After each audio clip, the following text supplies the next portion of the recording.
नमस्कार मित्रांनो, अवघ्या महाराष्ट्रातील 29 महानगरपालिकांसाठी आज मतदान झालं. उद्या मतमोजणी आहे. परंतु या महाराष्ट्राच्या महानगरपालिकांमध्ये कुठला पक्ष बाजी मारतोय? भाजप, शिंदे की ठाकरे? खरं तर याच्यामध्ये अजित पवार गटही आहे आणि काँग्रेसही आहे.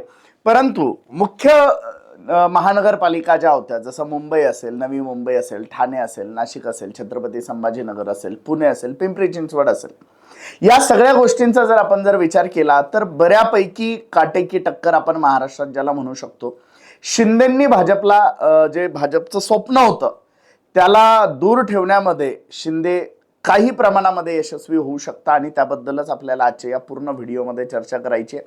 चला तर मित्रांनो, सुरू करूया. नमस्कार, मी डॉक्टर महेश. आपण बघत आहात गोष्ट छोटी पण डोंगरा एवढी.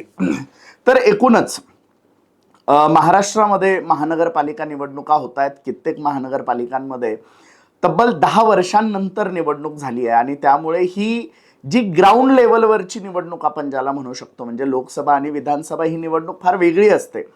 परंतु महानगरपालिका निवडणूक ही अत्यंत वेगळी आहे आणि त्यामुळे ही निवडणूक अत्यंत महत्त्वाची आहे तळागाळातल्या कार्यकर्त्यांसाठी, उमेदवारांसाठी. आणि एकूणच या निवडणुकीमध्ये पक्षाचे विचार आणि त्यासोबत उमेदवार या दोन्हीही गोष्टींचं फार मोठं महत्त्व असतं. कारण कधी कधी पक्ष किती चांगला असला तरी उमेदवाराकडे बघूनही काही मतदान होत असतं. तर आता आपण जर मुंबई, नवी मुंबई, ठाणे याबद्दल जर व्यवस्थित जर चर्चा जर केली तर 4 ठाकरे मुंबईमध्ये चांगलेच चाललेले आपल्याला दिसत आहेत. त्यामध्ये एक उद्धव ठाकरे, एक राज ठाकरे, आदित्य ठाकरे आणि अमित ठाकरे. कसं तर राज ठाकरेंनी ज्या सभा गाजवल्या मुंबईमधल्या आणि अवघ्या महाराष्ट्राने त्या सगळ्या ऐकल्या. राज ठाकरे हे अत्यंत उत्तम वक्ते आहेत, निर्भीड वक्ते आहेत, याबद्दल काही शंका नाही. परंतु मतदान पेटीमध्ये त्यांना मतं मिळत नाही असं बऱ्याचदा आपण टीका त्यांच्याबद्दलची ऐकत असतो. परंतु यावेळी राज ठाकरे जे मुद्दे मांडत होते आणि ज्या तडफेनी ते हे मुद्दे मांडत होते, खरं तर ही महाराष्ट्राच्या अस्मितेची, स्वाभिमानाची, संघर्षाची सुद्धा लढाई होती. कारण कितीही नाही म्हटलं तरी ग्लोबलायझेशनच्या चक्करमध्ये जर मुंबई महाराष्ट्रापासून जर तोडल्या गेली तर ती महाराष्ट्राला कधीही परवडणारी गोष्ट असणार नाही. आणि ही मुंबई मराठी माणसाची राहिली पाहिजे, ती कुणाच्याही उद्योगपतींच्या गळ्यामध्ये गेली नाही पाहिजे, घशामध्ये नाही गेली पाहिजे. हे सुद्धा तितकंच महत्त्वाचं होतं आणि त्याच मुद्द्यावरती मुंबई महानगरपालिका निवडणूक झाली आणि अर्थात प्रचंड पैशांचा वापर निवडणुकीमध्ये झाला. त्यामुळे जरी भाजप जिंकू शकते असा जरी अंदाज असला तरी ठाकरेंनी मात्र पुन्हा एकदा ठाकरे हे मराठी माणसासाठीच आहेत हे दाखवून या निवडणुकीमध्ये दिलं. अर्थात कधी नव्हे ती जे ठाकरे बंधू एकत्र आले, त्यामुळे मराठी माणसामध्ये एक वेगळा उत्साह होता या निवडणुकीमध्ये. आता अर्थात पैसा किती काम केला, पैशाचं जे काही गणित होते, निवडणुकांना प्रचंड पैसा वाटला गेला, हे सर्व दूर झालेलं आहे, हे कोणी नाकारू शकत नाही. उमेदवार विकत घेण्यापासून ते मतदार विकत घेण्यापर्यंत सगळे प्रकार झाले. त्यामुळे या महानगरपालिका निवडणुकीमध्ये एकीकडे भाजप, शिंदे आणि दुसरीकडे ठाकरे असा हा सरळ सरळ सामना झाला आणि ठाकरे भाजपला चांगलेच जड गेलेले आहेत, ही वस्तुस्थिती आहे. अर्थात उद्या निकाल आल्यानंतर काय होईल ते आपण बघणारच आहोत. पुणे महानगरपालिकेमध्ये जर आपण बघितलं तर जे भाजप आणि अजित पवार एकत्र बसलेले आहेत सत्तेमध्ये, ज्या अजित पवारांवरती भ्रष्टाचाराचे आरोप करून भाजप सत्तेमध्ये आली 2014 मध्ये, छगन भुजबळ असतील, अजित पवार असतील, यांचेच भ्रष्टाचाराचे आरोप होते, त्याच अजित पवारांसोबत सत्तेत बसले आणि आता पुणे महानगरपालिका निवडणुकीमध्ये मात्र त्यांचं काही जुळलं नाही आणि त्या ठिकाणी मात्र भाजप आणि अजित पवार यांच्यामध्ये टफ फाईट झाली आणि अर्थात पुणे महानगरपालिका हे अजित पवार राखणार हे तितकंच खरं सध्या तरी वाटतंय.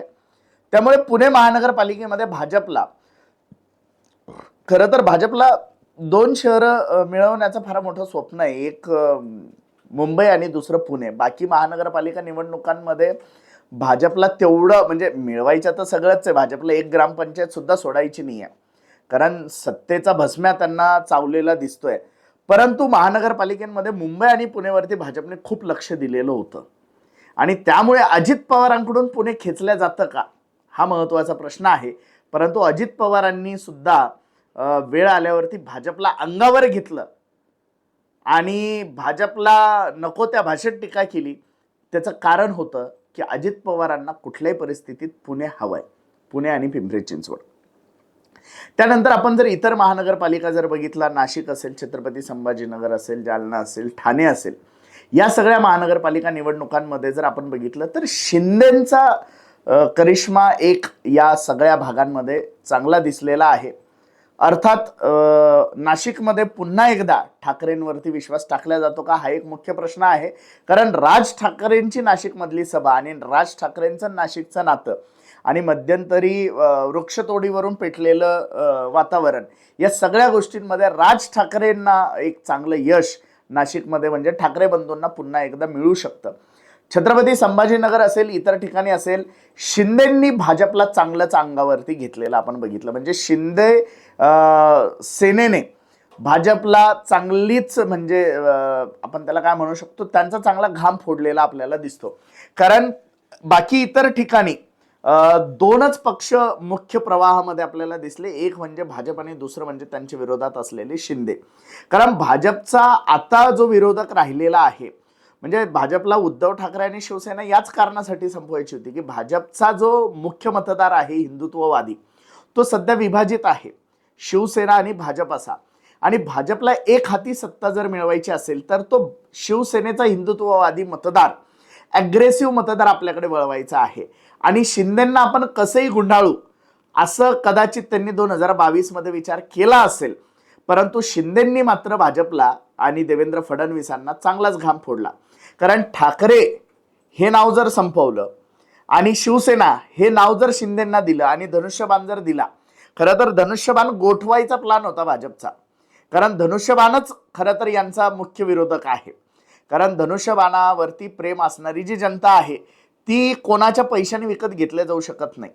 आणि त्यामुळे ते चिन्ह सुद्धा शिंदेंना देण्याचा प्रयत्न झाला. म्हणजे इन केस त्या चिन्हासाठी जे मतदान होईल ते आपल्या पदरी पडेल. शिवसेना फुटलेली असेल त्यामुळे त्याचा जो विभाजित हिंदुत्ववादी मतदार आहे तो आपल्याकडे येईल. दोघांच्या भांडणामध्ये हा जे काही भाजपचे जे काही सूत्र होते त्या सगळ्या सूत्रांना एकनाथ शिंदे साहेबांनी चांगलाच तडा दिलेला आहे. आणि त्यामुळे बऱ्यापैकी महानगरपालिकेमध्ये भाजप आणि शिंदे यांच्यामध्ये उद्या एक टस्सल आपल्याला बघायला मिळेल. अर्थात बऱ्यापैकी ठिकाणी अजित पवारांचं महानगरपालिकेमध्ये मात्र काही वर्चस्व विशेष राहणार नाही, पुणे आणि आजूबाजूचा परिसर वगळता.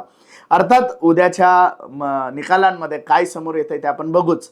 परंतु पुन्हा एकदा मुंबई ठाकरेंची आणि इतर ठिकाणी भाजप शिंदे यांच्यामध्ये चांगली स्टफ फाईट झालेली आहे असं सध्या तरी चित्र आहे. हा व्हिडिओ जर तुम्हाला माहितीपूर्ण अभ्यासपूर्ण जर वाटला असेल तर जास्तीत जास्त लोकांपर्यंत शेअर करायला विसरू नका. अजूनही जर आपण आमचं हे चॅनल जर सबस्क्राईब केलेलं नसेल तर या चॅनलला नक्की सबस्क्राईब करा. धन्यवाद.